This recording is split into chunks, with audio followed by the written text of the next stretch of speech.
6 in a maths class. Yeah. I mean, I do basic maths. You know, I can do budgeting, I can do my tax, all of that sort of stuff now. So I'm not completely, useless in that area. But I sat there in the class and the teacher was giving instructions and it's like, I don't know how to help these kids. I don't know what you're talking about. I'm not following you. And I felt like this adult student in this class with these grade 6s going, ugh, and it put so much fear into me. Like, I just felt absolutely out of my mind with fear and anxiousness and worry that I was going to be seen as not understanding. That's right. And so when you get those little feelings, it made me think about what other kids are in this class that might be feeling the same as me.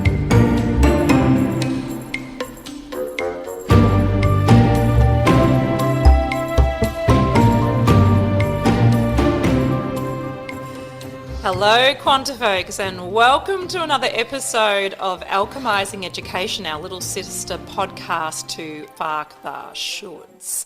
I am Jodi from QuantiMama. Hello, and I'm Kerri from QuantiMama. Hello. Hello. Hi. I feel like I want to say hello, Frank Walker from National Towers. Many may not remember that. You're showing your age. No, and possibly... Oh, no, it's still around, isn't it? Well, possibly, but also like where we're from in terms of... Maybe it was a Victorian ad. No idea.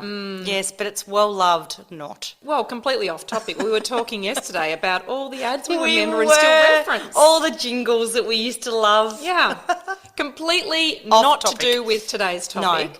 So today we are talking about taking the leap. And the reason why we're talking about taking the leap is obviously our signature program for parents is called Take the Leap, which is all about, I guess, getting clear on whether changing your kids' education is right for you. And it's predominantly a deschooling the parent program, isn't it? I mean, we sort of use the kids as a Trojan horse, but essentially that's what's happening is as parents we look at our belief systems and how we can support our kids and be clear about what we're doing. So a bit of a shameless reference to our program, but we actually thought it might be useful to actually have a conversation about it because we are Take the Leap graduates. Absolutely. Yes, we are. We really are. And I think... in the people who have taken the program and the people who are interested in it, there's lots of different reasons why they come across our path, but it really is supportive of a very big process when it's going against society's norm. Yes. Even if we feel like things aren't working for us, it's a very big leap of faith. Yes. And one that we can wholeheartedly, hand on heart, say is so worth it. Yes, absolutely. Even if it feels a little bit, scary. Yes. And look, the reason why we called it Take the Leap is literally we wrote this program as we went through the process. So we have lived and breathed it, so we actually know the value and we know how important it is that when you're looking to change your child's education, whether that's wholesale or just a little bit, for an interim period or for a forever change, these are really valuable techniques and tools to go through. But what I want to do is obviously put Kez in the hot seat because I love that space for her and she loves it quietly too. She just won't admit it. So we're actually going to talk about taking the leap and what that's been for, what that has been like for us, and I think some reflection there. But we're also going to talk to the top 5 concerns on why parents are resistant to taking the leap. And Kez is not even aware of these. She tried just let me know Tell me what the questions are. Tell me what those questions are. Tell me what you want to we talk don't to. do that. We don't do that here. I've barely looked at them. I mean, I've researched it, but I've barely looked at them because we're going to talk to those as Take the Leap graduates. So we can offer a perspective on what our, idea is around that as a question, which feels so potent and so consuming before you move through this. Before you move through discomfort. So while I'm getting those questions up, why don't you give us a little bit of your experience in choosing to take the leap? Like, was there one moment that made you decide to, upend your child's education? It was really driven by Yeah. your son, wasn't it? Well, it was driven by my son, but it was also driven by my daughter, and it was also driven by just what was going on in society. And I sort of had I was very curious about it. I wanted to be open-minded. I wanted to think about what it was that we were creating for our children, what we wanted for our kids. And I just started to sort of think about the fact that we have, as parents, given our power away to other people to raise our children and to influence our children. And I went, I actually want to take some of that back. Yeah. And I wanted to sort of start to say we've got a bit of a belief that we can actually do it. Yeah. And yeah, I think it was really looking first of all at my daughter who, overall great student, loved school, but was just, on a downward spiral. Yeah. And then my son who's kind of going, this is just not really much fun. And so I just had to question it. I had to get curious. I had to get open-minded. So that was really, I wanted to know, well, what is the process? What do I need to think about? Why do we school? Why do we send them to school? And what do we want? It was about taking the power back. It does pull that thread of curiosity in society's jumper. Yes. Doesn't it? Yep. Because when you start pulling that thread, you're like, what about this? Yes. And what about that? And yeah, I mean, it can snowball or it can not, but I feel like for us, same thing. And it's really funny because I could not have predicted that out of our 4 kids, the Quanta kid that would lead us choosing to homeschool would have been our fiery youngest, because obviously I was in the habit of breaking my children's spirits so they would actually do what I want, successful parenting on the superficial level, obviously creating a whole lot of work for the psychologist later on in life, circular system. But Keeping everyone employed. But yeah, he led the charge and I was like, there's no wiggle room on this. And obviously we'll talk to, I guess, what it's like now and why we're so passionate about exploring this. Yep. Our program, as we've talked about, is, and we are not here to recruit you to homeschooling. We are here to talk to that voice inside of you that is feeling all the feels that we squash down day after day and we never give oxygen to because it feels too big, but it's not, and it warrants examination, doesn't it? Absolutely. Yeah. Yep, most definitely. Okay, you're going to love this first one. Oh, am I? Great. Let's go. So one of the, number one for the top 5 questions on whether to take the leap or not is, what if I'm not qualified? Oh, I do love this question.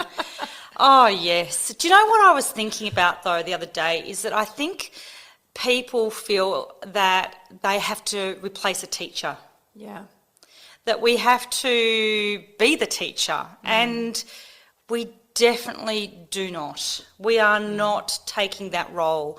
And I know when we did the remote learning, I realised exactly what was going on then, and I thought, well, if we're going to homeschool, we're not doing any of that. We're not doing any of that. So I just feel like everyone's qualified because you know your kids best. And what is the beautiful opportunity of it is that you get to know them even better. Yeah. You get to really start to understand what motivates them, what lights them up. And you can be part of that. Yes. Like you actually get to be part of it. Yes. You get to facilitate it. You get to actually be part of the learning process, and sometimes you're learning alongside them. Yeah. So it's showing this collaboration around the learning process, not just that, the person up the front of the classroom giving all the instructions and then giving the worksheet at the end of it. Yes. You're actually doing it together, and it feels amazing. Yeah. Especially when they're sort of getting success, or their eyes are lighting up, or they're kind of, or the lights are coming on, or it's quite remarkable. And we do not have to be qualified in the traditional sense. Well, to be honest, teachers are qualified to teach, as in impart information. Yes. But they're not experts on everything. They're general practitioners in that sense. And often they'll get the curriculum and be one or two steps ahead of the kids. They'll have maybe an adult knowledge base on a certain curriculum. There'll be things that come easier to them than the kids. Obviously, if we're talking primary, then the basics need to be experienced for those kids, and they need to get a familiarity. But I think about high school, and I think, some of those kids are probably more versed in those subject matters than the adults that are supervising them. And I don't think, because there's this power in being assigned as the teacher identity, then we don't tend to question that. But definitely when remote learning came into our household and I had an awareness, I was like, whoa, I can do this. Like, this is straightforward. This is literally worksheets from a third party, and we're just working through them.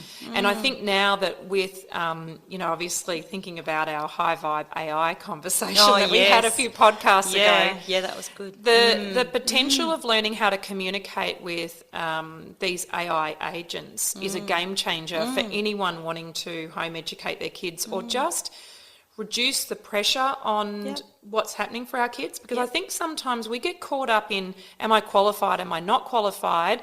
But one thing you are qualified to do is make decisions for your child, because you know them the best. You see personality changes, you see them perhaps being worn down by anxiety and stress.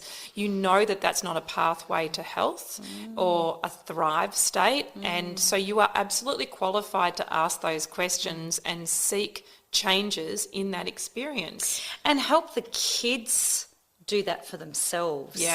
That's the other part of it, is that you can witness where they are in overwhelm, or where they're feeling really tired, or they're just not enjoying the topic, and you can pivot with them, or you can empower them to make their own decisions. Okay, how are you feeling today? Is this really what you want to be doing? And I know that there's times that we don't always have a choice around what we do. Sometimes we just have to get shit done, right? But Completely. But I think there is value in allowing them to say, I want to learn more about this, or hang on, I'm ready to move on to something else. And so to give them that ability to control their own learning at their own pace. Oh, I love that. Something that happened this morning that really is relevant to this. And this is why I'm saying I've healed myself from needing to be qualified per se, is that QK2 said, okay, I want to do something that looks like schoolwork. And I'm like, sure, okay, fine, we'll call it that. Anyway, so she's doing a report. And I said, what do you want to do the report on? Well, she said, give me the questions first and then I'll decide. And I'm like, no, that's not how this works. You decide on the subject matter, because you get to decide what you're interested in diving in deeper on, and then we'll create some interesting questions. And of course, I was working on the premise of, a bit of recruitment of ChatGPT to assist in this, because in fact, when you understand how to communicate with ChatGPT, it's an amazing ally. Again, not a sales thing for ChatGPT, but I'm like, holy smokes, it is helpful. So it's making this job a lot easier, but I could have done it myself too. Anyway, I digress. So she's gone, okay, well, I want to research Aphrodite. And I'm like, shit. I know nothing about Greek mythology. In fact, I wouldn't even know if it was Greek, Norse or Egyptian mythology, to be honest. But the other kids are interested. Anyway, so we go through the process with QK2. We get her 10 really juicy, interesting questions, not your bog standard, when did this happen? What was this related to? None of that stuff. We're talking, how does this relate to society? How does that make you feel? And all the questions I love asking, because I said to the kids, you need to consume the information, but then you need to work out what you think about that. What rings true for you? Because we are raising, to borrow a term from Parents with Questions and Adam Gibson, uncoercible children, right? So they need to marry all this stuff based on what they think, right? And it might be right, it might be wrong. But I said to her, look, you can't get the answer wrong. Anyway, we got a little bit further down the track and we hit a roadblock. Of course, I've got no idea about stuff. I'm like, let's research it. Anyway, QK3's listening in the back. He loves this stuff. He absolutely loves Greek mythology, right? Yep. And I hadn't even thought to call on him, and he's like, oh, it's blah, blah, blah, blah, blah, and blah, blah, blah, blah, blah, and blah, blah, blah, and blah, blah, blah. And so we both got schooled in that moment. Yeah, wow. But one thing I wanted to say was that if I had zoom back 4 years, got stuck on the idea that I wasn't qualified, I would have missed out on the magic of that moment where I got to see one sibling imparting information and lighting up the other sibling. And it wasn't even an age thing because QK3 is younger than QK2, but he got to sort of explain his passion, his interest to her and get her interested. And then, oh my God, she'd kill me if I shared it. But the stuff she shared on her reflection was epic. And I was like, this is what I'm after. So I guess in a very long-winded way, that's been my experience of, am I qualified? How could I miss this stuff is my answer to it. How could I miss these rich moments? And because of the efficiency of learning at home, it was done. We smashed that out in an hour and a half. Yep, and that's the day done. And then the kids get to go and do learning by fun way, you know. QK2's busy doing chemistry and food tech right now as she makes our dinner. Yay.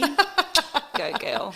Yeah, so I think it's really awesome to kind of, I guess, just look at those and just think, how can I reimagine this as an idea and this idea of qualification, which is really so linked to the permission-based world that we live in, right? And I just want to just say there, you know, just that collaboration that took place in that moment and the fact that what we are doing is we are raising lifelong learners so that they know that they can learn from anyone at any time. So you're witnessing that and you're creating that for them, which is amazing. Yeah, and I want to model it too. Yeah. I mean, we're learning all the time, aren't we? So, you know, I just kind of think this ability to kind of model that and say, it doesn't stop when you get to, say, you know, end of high school or uni time. Like you just keep learning, don't you? Absolutely. And And it's that's so what but we love that. Yeah, I know. We love that. It's what lights us up. So you're right, it doesn't stop at year 12. Okay. Next one. Next question. Please. QuantiMama Kerri. Yes. How will they learn everything they need to know? That's almost... I know. I feel like all these like a laughing yoga invitation. I mean... According to whom? What the... I know. Like, who knows what you need to know until you're in the moment, right? Correct. Like, again, I was thinking about this the other day, like the curriculum that is set up for the schooling environment, like... Who says that that's what they need to know? And most of it we don't ever use again. Well, even the basics, as we've talked about, you don't come out of school knowing how to do your tax. Absolutely. I mean, that's exactly right. That becomes real as soon as you start working. Absolutely. Absolutely. Even if you're doing a part-time job. And so suddenly you've got this life skill.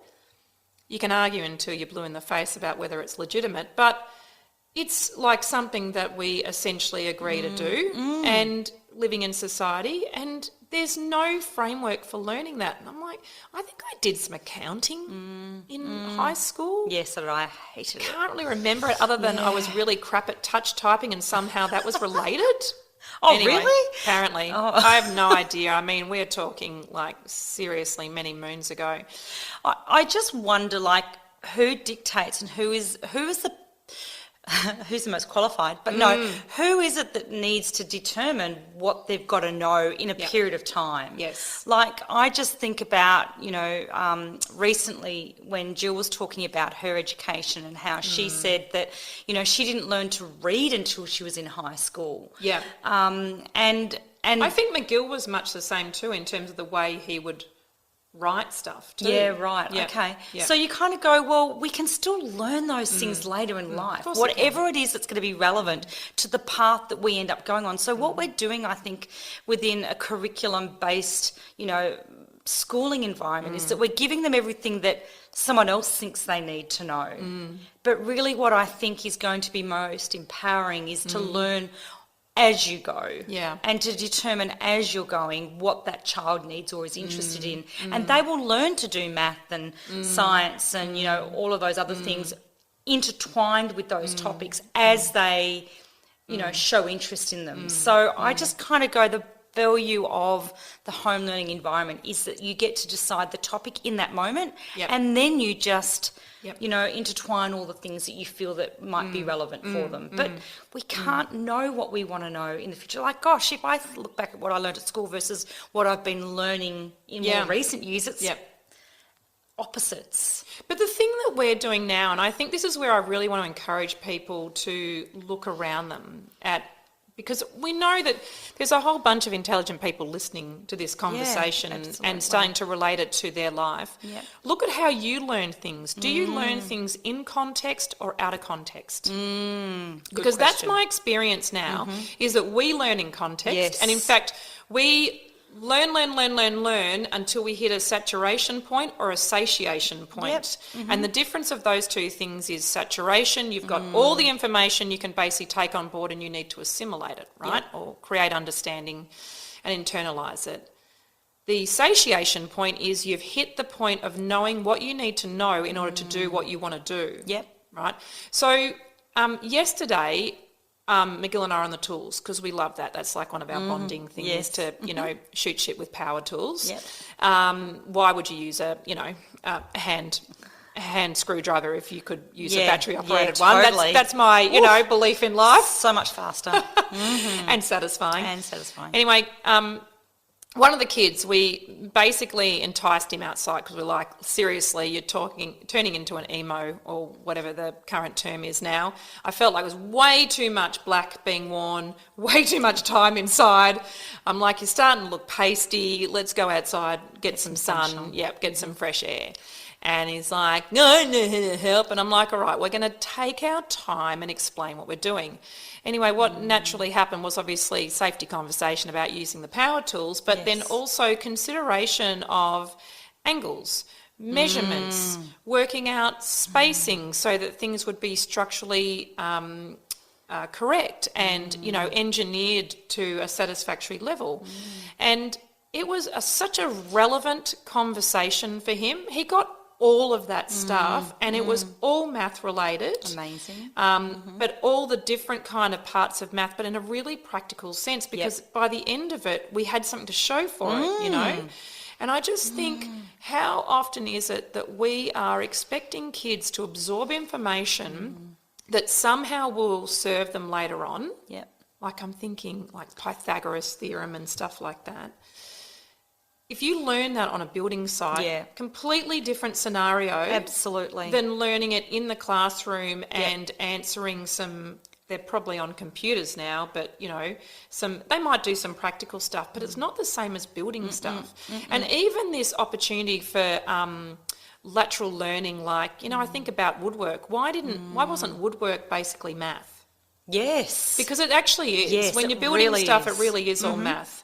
So I just kind of think, what happens when you think about ways to learn and will they learn enough? You need to think more laterally about it. And there are so many things that we learn in school. I mean, even I remember when our boys were starting out their business and, we were kind of going, oh, crap, they're not doing any report writing and stuff. And they ended up writing a business plan and doing a business presentation and all of that was like a massive, I mean, that feels like $1 million years ago. It does feel, I've forgotten about it, yes. Yeah, but that was one of the things I thought, it was when the penny dropped and we're going, okay, well, you need to write a business plan, you need to write a proposal, you need to write, a request if you're looking for support with this business. And the penny dropped for me and I was like, this is like report writing in school or doing a project, right? But it had real relevance and they had real skin in the meaning. game. Yep, absolutely. And they had to present that. Yeah. They had to take it into like almost a boardroom environment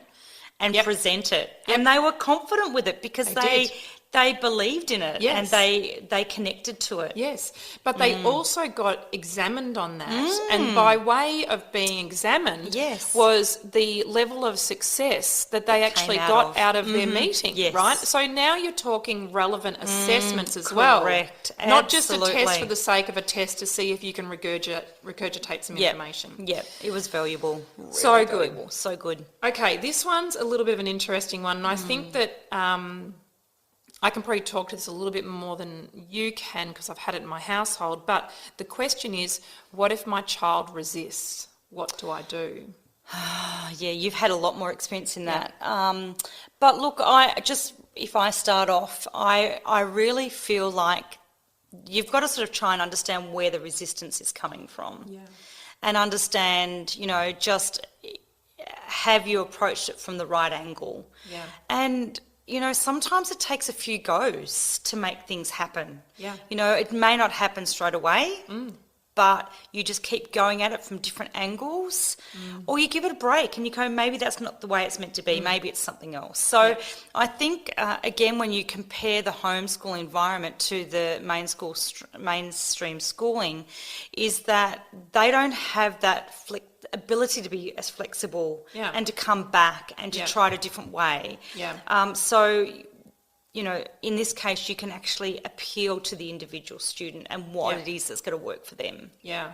But there will be resistance, and there is always resistance. But in school, you're not allowed to resist. That's right. You've It's got to actually about swallow compliance it. and conformity, Yes, and so- actually doing it on a timely manner as well. So Totally. there's no spaciousness to go through your range of emotions. And that with comes with the stress, and Yeah. that's where the stress starts to build, and the Yeah. anxiousness starts to Yeah. build, and the lack of belief in their ability starts to build. Yeah, and belief in their voice Yep. as well. Yeah, Yep. I think it's a total erosion of the individual. Mm-hmm.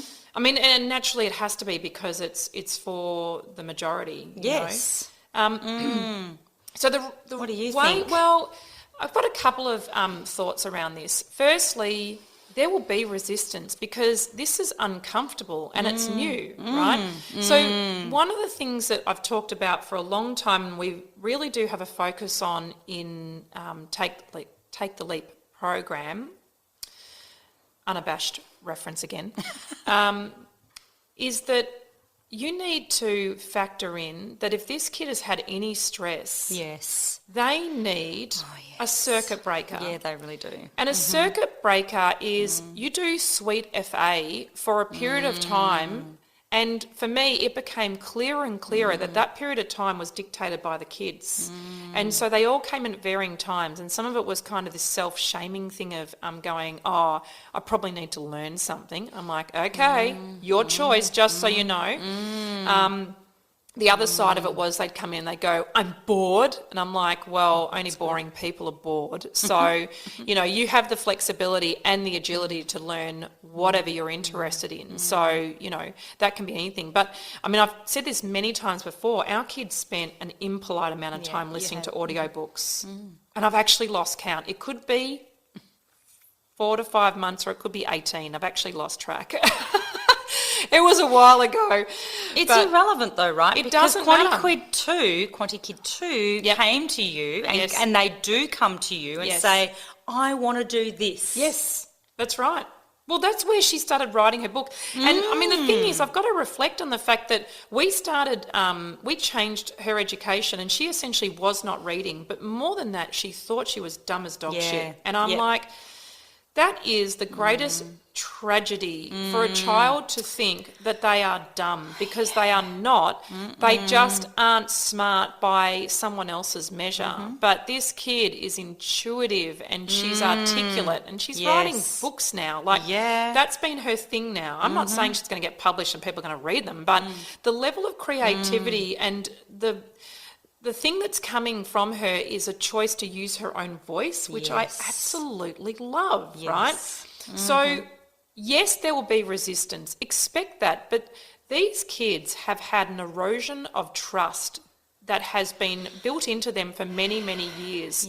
So just like any psych and their patient, you must re-establish trust. Oh, that is critical, absolutely critical in the process. When you think about a parent, you want to have trust with your of kid. course. You want your kid to know they can come to you. Know that, not that you're dictatorial and you're going to stomp out any flame that they have just to get them to comply, because that is what is happening in households everywhere right now. There's school resistance and these kids saying no, no, no, no, or not right now, and it being just squashed and ridden over all the time. Now, I'll tell you right now, I suspect there'll be many kids that won't know how to say no to peer pressure when the time comes, because they haven't had experiences of being their able no to being use heard. their voice. Yep, absolutely. I agree, totally. And look, if this makes you uncomfortable, in the most loving way, good.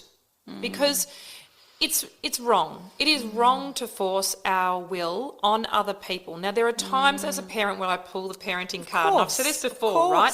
Otherwise, we would have bloody pizza for dinner every single night. Absolutely. And we'd all feel sick. Yes. And sometimes I let that play out and sometimes I don't, right? Absolutely. But mostly I pull the parenting card on that stuff. No, you may not drive the car, you don't have a license yet. Like, obvious things like that, you pull the parenting card. But where there is spaciousness to enable a different way for the experience or the whatever to unfold, whatever that might be. Where there is an opportunity, then I love doing that, because it just takes away that constant momentum of do, and it brings in the being, which is a richness. I don't even think I can possibly articulate to people what that's like to have that relationship with our kids. Absolutely, but just to see when they get lit up by something and just to see their confidence build, because I do know there are a lot of kids out there who are resisting learning, and should they ever come back to wanting to learn again when they finish year 12 or whatever year they get to, it could take them a long time to ever feel confident enough to want to learn at their pace, in their way, giving themselves permission to say, this is what I want, because a lot of it can get very squashed in the process. Yeah. And I really would encourage you to think about times where you've been super stressed, and just think if you actually learnt anything in that moment. I mean, certainly the way the brain works with stress hormones, you turn off your learning centres. So it makes no sense that stressed kids learn. They just are basically being babysat for a period of time. And it sticks with you again, because I think about when I did some parent helper in grade 6 in a maths class. Yeah. I mean, I do basic maths. I can do budgeting, I can do my tax, all of that sort of stuff now. So I'm not completely, useless in that area. But I sat there in the class and the teacher was giving instructions, and it's like, I don't know how to help these kids. I don't know what you're talking about. I'm not following you. And I felt like this adult student in this class with these grade 6s going, ugh, and it put so much fear into me. Like, I just felt absolutely out of my mind with fear and anxiousness and worry that I was going to be seen as not understanding. That's right. And so when you get those little feelings, it made me think about what other kids are in this class that might be feeling the same as me, and how far we carry that through in life. Yeah, because probably you would have been fine in there, but it's like this old belief system that raises its ugly, uninvited head, doesn't it? Absolutely. That's right. Yep. I'm in deep water here, I'm unqualified. It's like, why didn't I figure out what subject I was going to be helping in before I agreed to this parent helper slot? That's right. Yes. Next time choose interpretive dance or something like that. Exactly. All right, so you'll love the next one. Okay, and I obviously always am very opinionated with the next one. So the next one is basically, what about socialisation? What about social circles and friendships and things like that? I think, again, we've got to go lateral and think about, where do we socialise? Like, what does that actually look like? Where are we getting that socialisation skills from? Because a lot of our social skills actually begin at home. I agree. They really begin at home. It's the original social circle, isn't it? It I mean, you actually really get along is. with the family. Totally, and if you learn to communicate clearly and you learn to, find out how to problem solve together or how to compromise or how to work together and taking responsibility, it's all of that. And, sometimes you're the leader, sometimes you're the follower. Like, it really does begin at home. So, and it's like, how many people do you need to interact with in order to actually get those skills? Do you need to interact with, 100 kids? No, you actually only need 1 or 2 really good positive interactions. Yep. And you get it. You get the lesson really quickly. Yeah. And then, of course, it takes maybe, if you want to, 1 or 2 activities in the week. And that, again, with people outside of your family, is enough to understand what socialising really means. Yeah, well, I mean, I've said it before, I think kids are over-socialised these days, or over-scheduled. They must be bloody exhausted. I mean, I'm exhausted with what I'm doing, and I'm doing half the amount. And exhausted, but also just where do they get to just sit with themselves? I was talking to a student just yesterday, doing year 12, and, she was sort of worried that she wasn't socialising enough with all of her cohort. But she was okay with that. And I said, well, that's amazing. Like, if you're happy with that, you don't have to be out there always socialising. It is actually really healthy, really positive to just sometimes sit and be on your own. The socialising thing is not overrated, but there's too much of an emphasis on it. Oh, I just don't think it's necessary. In fact, I know that I've shared this with you before, but my fridge magnet when I was a teenager was I don't need a certain number of friends. No. I need a number of friends I can be certain of. Yes. And what I've seen without trying to curate my kids, because in fact, one thing I decided not to do when we moved to this home education model was I decided not to force social engagements. Like we do none. So that's not true. No, as in we do none that are generated by me. I don't go and catch up with people so the kids can have a play. Yes. It's all based on what the kids drive, right? So we have one thing that we do that's a weekly thing with our homeschool peeps.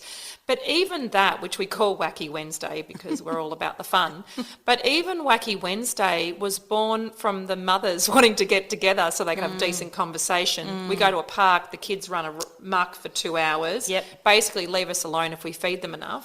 And so we can actually have high vibe conversations. But there are only cool people in there. Yes. Like it's a cool people zone only, so it's actually a play date for the parents, isn't it? And it's actually student-led anyway because the kids they're all on this particular little group saying, where are we going tomorrow, everybody? Who wants to choose this week? And well, that's what's morphed out of that, right? Yeah. And in fact, they're not the same age. Like the age range, when we started, the age range was like 5 through to 15 or something like that.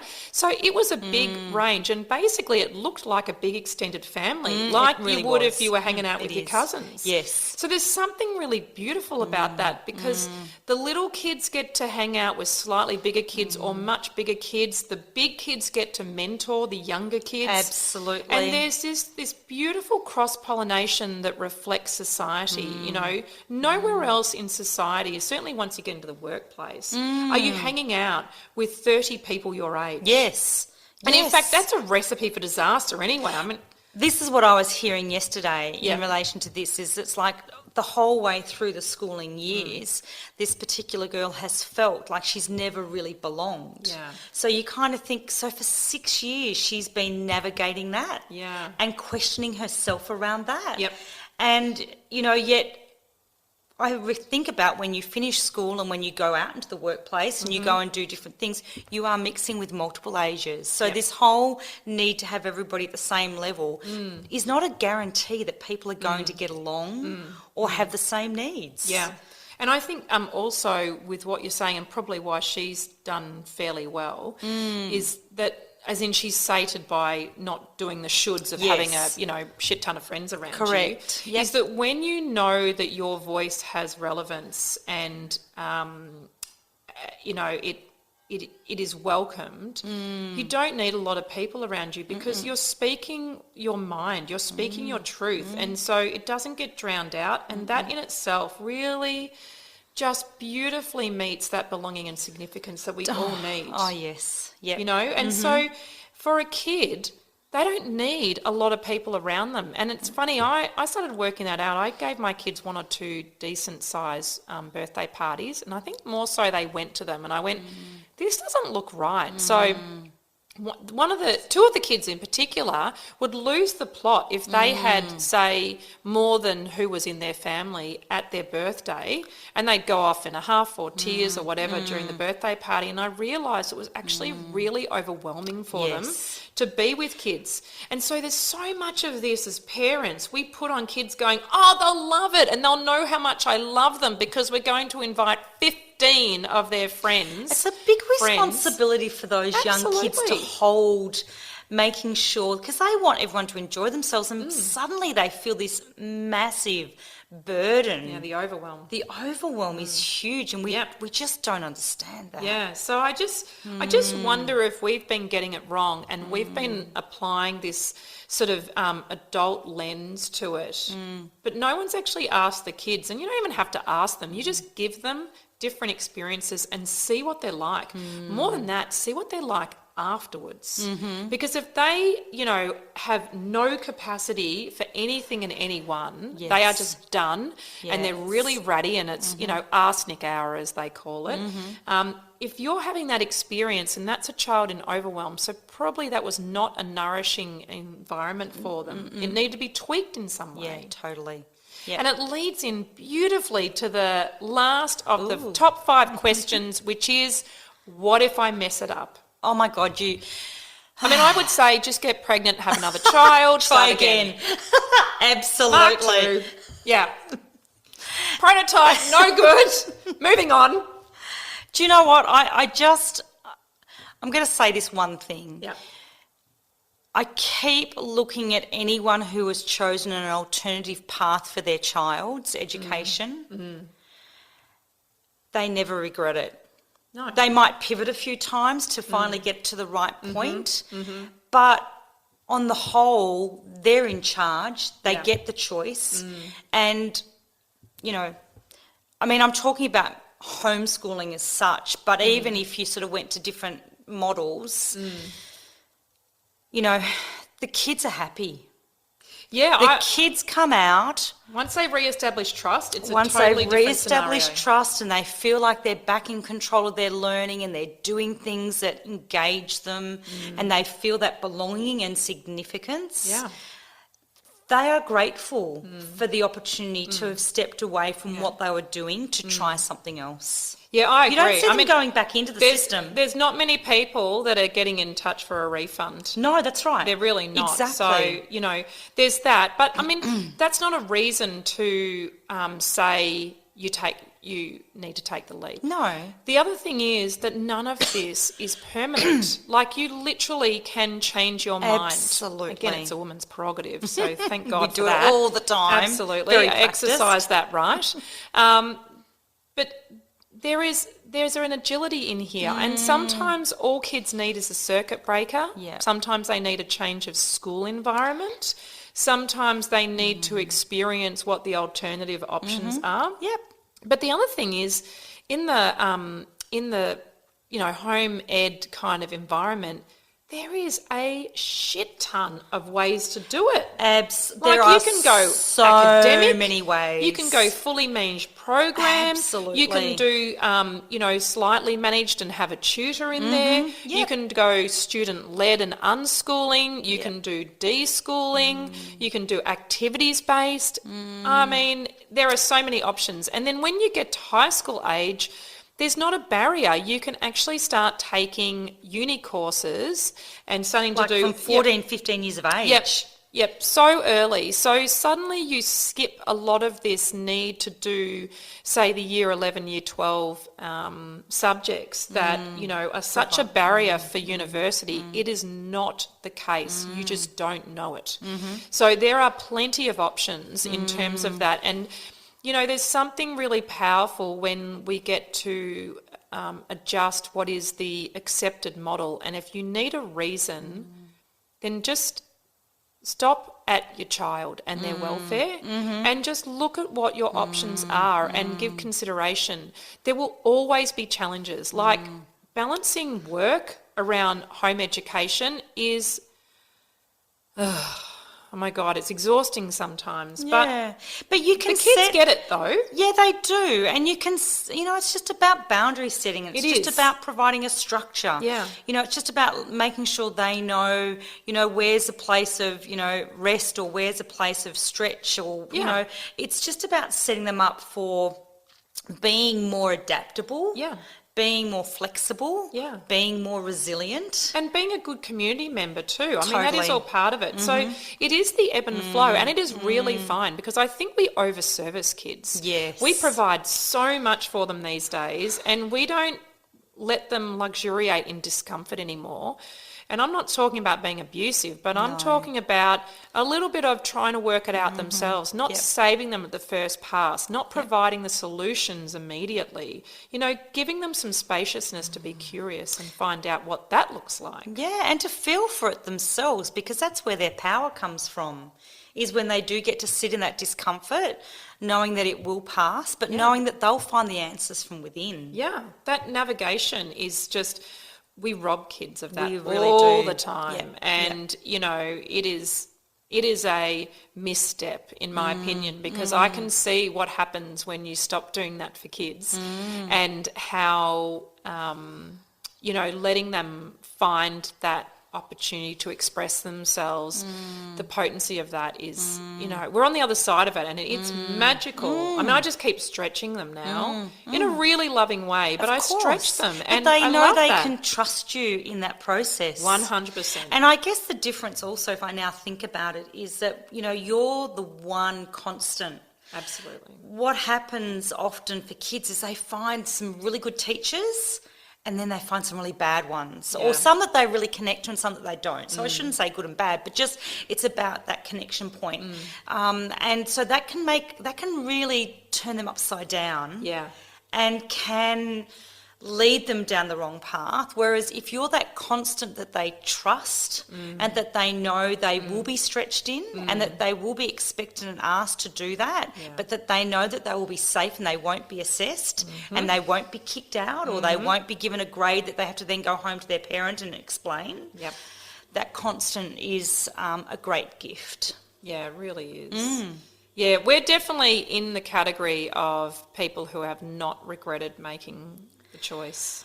No, and I keep saying, I think if you've got a child who is not thriving in that environment, I mean, do we want them to not thrive? Even then, my kids weren't not thriving. Yeah, but... It's kind of funny. I mean, I really want people to know I was a moderate and I loved the idea of school. But I'm on the other side, excuse me, I'm on the other side of it, and I now appreciate how much richer my relationship is with each child. And there's their interrelationships with each other as well. Yes. And with McGill. Yes. And I couldn't have predicted that. I literally couldn't. And the thing that has been the centre point for that change is me shifting my beliefs. I was the problem. The kids are never the problem. They really aren't. It's always the parents. It's always us. And this is why the program that we have, another plug, shameless plug, not intended, but it really does help you understand what your role is in their education. Yeah.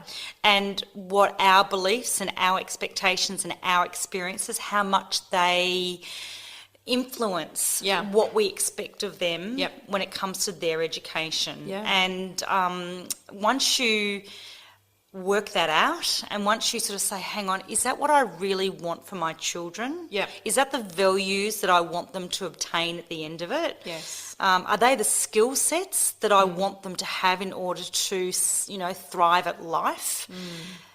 We can do that ourselves. Yeah. In fact, that is the gift of being a parent. We can provide all of that without qualifications. This absolutely, and I think this is a framework for empowered parenting. Totally. It is the new version of empowered parenting. I mean, I talk about empowered birth, and I say that once you've had an empowered birth, you will never give that opportunity away, ever, ever again. Yep. In fact, you might have more babies so you can have more empowered Yeah. births, and that's a little bit of an issue. That is an issue. But the point is that once you've experienced empowered parenting, you won't go back. It is the very fabric of life. It is the point of having kids. Yeah, really. And it's rewarding beyond measure. Yep. And I think just those connections that you develop that are lifelong Yeah. are just, it's hard to find the right words for it sometimes. Yeah. I mean, check back in 20 years, my kids might hate me, and then I'll be able to go, oh, misstep. Yep. Should have left them in the institution. Should intentionally planted there. Yeah, it's a great gift when you can actually be part of that.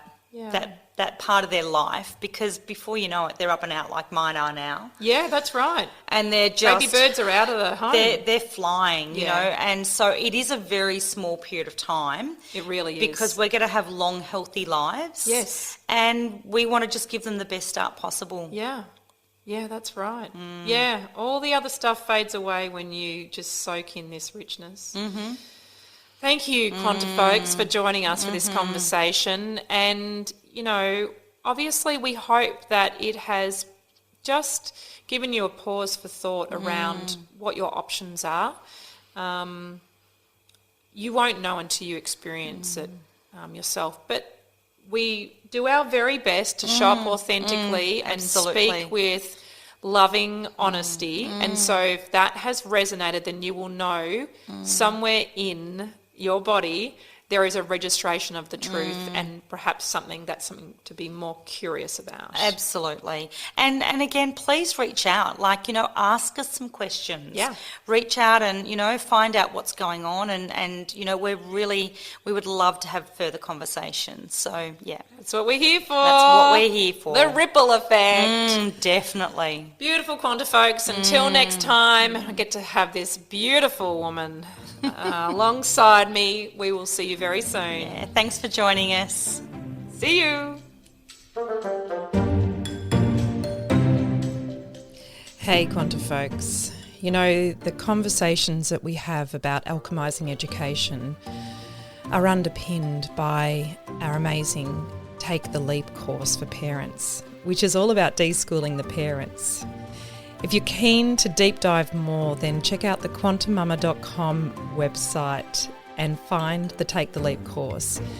This course is beautiful because it will give you an opportunity to examine where your programs are, where you're creating limiting beliefs and expectations for your child, and it ultimately frees you to be the best advocate for your child that you can be. And that's all of us can ever want for our children, just to love, nurture and watch them become the most incredible individuals that we already know them to be.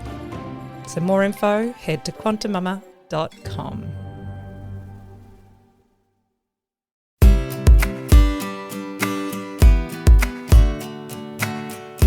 Beautiful Quanta folks. You know, at QuantiMama, we have a mandate that we feel so passionate about. We want and we are raising the community's vibration and frequency and consciousness through parenting and birth experiences. Such incredible, transformational experiences that will shape you as a person and are the very fabric of life. Do you want to find out how to high vibe your experience even more? Then QuantiMama is your place. Head there for the High Vibe Birth course, Ultimate Preparation for Birthing. Head there if you want to re-engage your child in the love of learning for the Take the Leap course, which is a deschooling course for parents. There's beautiful mind movies, and obviously this podcast is there, and we are here to support you. So head there for all the juice.